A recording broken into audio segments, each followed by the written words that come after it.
Perkenalkan diri, nama saya Ristia Fauja Sudrajat, NPM 100102116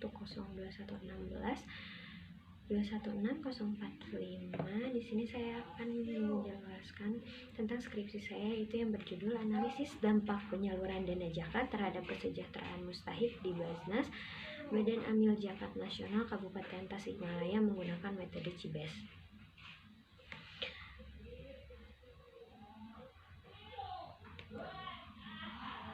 Yang pertama yaitu adalah latar belakang masalah. Kemiskinan saat ini masih terjadi di berbagai wilayah di Indonesia. Salah satunya yaitu terjadinya kemiskinan di daerah Kabupaten Tasikmalaya. Berdasarkan data terakhir yang diperoleh dari Badan Pusat Statistik Kabupaten Tasikmalaya adalah 189,35 juta jiwa atau 10,84% dari jumlah total penduduk Kabupaten Tasikmalaya 1.747,318 juta jiwa. Langkah yang dapat diambil untuk mengurangi kemiskinan yang saat ini masih dirasakan oleh masyarakat akibat dari permasalahan ekonomi dan sosial. Hal tersebut dapat dilakukan dengan menggunakan zakat. Tujuan penelitian ini adalah yang pertama untuk mengetahui dampak penyaluran dana zakat terhadap pendapatan rumah tangga mustahik tanpa dan dengan adanya zakat berdasarkan metode CIBES, dan yang kedua untuk mengetahui dampak penyaluran dana zakat terhadap spiritual rumah tangga mustahik tanpa dan dengan adanya bantuan zakat dan berdasarkan metode CIBES. Yang selanjutnya yaitu dampak penyaluran dana zakat terhadap pendapatan rumah tangga mustahik tanpa dan dengan adanya zakat berdasarkan metode CIBES. Dan di sini saya mengambil sampel 50 orang jumlah mustahik yang terdapat di Kabupaten Tasikmalaya. Sebelum adanya bantuan dana zakat, pendapatan mustahik sekitar 663.446.000, dan setelah ada bantuan dana zakat bertambah menjadi 993.824. Yang selanjutnya itu analisis dampak penyaluran dana zakat terhadap perubahan spiritual mustahik tanpa dan dengan adanya bantuan dana zakat, yaitu dapat dilihat dari 5 komponen. Yang pertama ada sholat, puasa, zakat dan infak, lingkungan keluarga, dan kebijakan pemerintah. Dari skor spiritual sebelum adanya bantuan dana zakat yaitu sebesar 57,04 dari jumlah keseluruhan yang tadi, dan setelah adanya bantuan dana zakat yaitu 59,74.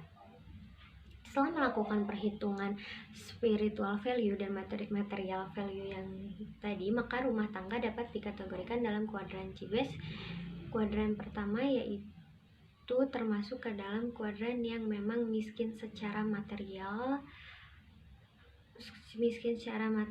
dan miskin secara spiritual. Yang sebelumnya yaitu ada 13 mustahik, dan setelah mendapat bantuan dana zakat ada 34 mustahik.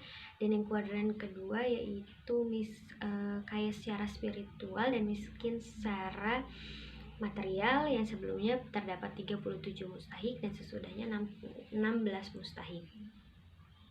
Sebagai tahapan terakhir, maka yaitu menghitung semua indeks CIBES yang terdiri dari indeks kesejahteraan, indeks kemiskinan material, indeks kemiskinan spiritual, indeks kemiskinan absolut, dan indeks kesejahteraan tanpa bantuan adanya dana zakat yaitu 0,26, dan nilai indeks setelah ada bantuannya dana zakat yaitu 0,65.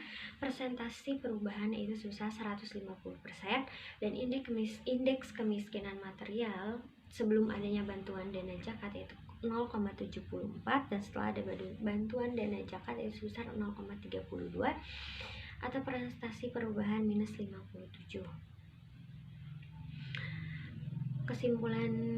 Kesimpulannya, yang pertama, berdasarkan hasil penelitian yang dilakukan di Basnas Kabupaten Tasikmalaya terkait model CIBES terhadap penyaluran dana zakat, untuk mengukur kesejahteraan mustahik menunjukkan fakta yang cukup baik, yaitu jumlah rumah tangga mustahik yang berada pada kategori sejahtera mengalami peningkatan sebesar 150%, rumah tangga mustahik yang masuk kategori miskin secara material minus 57%, miskin secara spiritual 0%, dan rumah tangga mustahik yang masuk kategori absolut 0%. Artinya dalam hal ini modal Cibes dapat mengukur tingkat kesejahteraan mustahik dapat bantuan penyaluran dana zakat. Yang kedua yaitu kondisi spiritual mustahik dengan total skor sebelumnya 57,04 dan mengalami kenaikan 59,74%. Secara umum mustahik menerima bantuan berada pada kondisi yang baik secara spiritual. Artinya kondisi secara spiritual mustahik mampu memenuhi kondisi spiritual mereka sendiri dan atas diadakannya pembinaan sebelum menerima bantuan dana zakat. Dan sarannya terhadap Basnas Kabupaten Tasikmalaya harus konsisten dalam menentukan standar mustahik yang berhak menerima zakat produktif dan harus konsisten dalam melakukan pembinaan, pendampingan, dan evaluasi terhadap mustahik. Sekian presentasi dari saya. Assalamualaikum warahmatullahi wabarakatuh.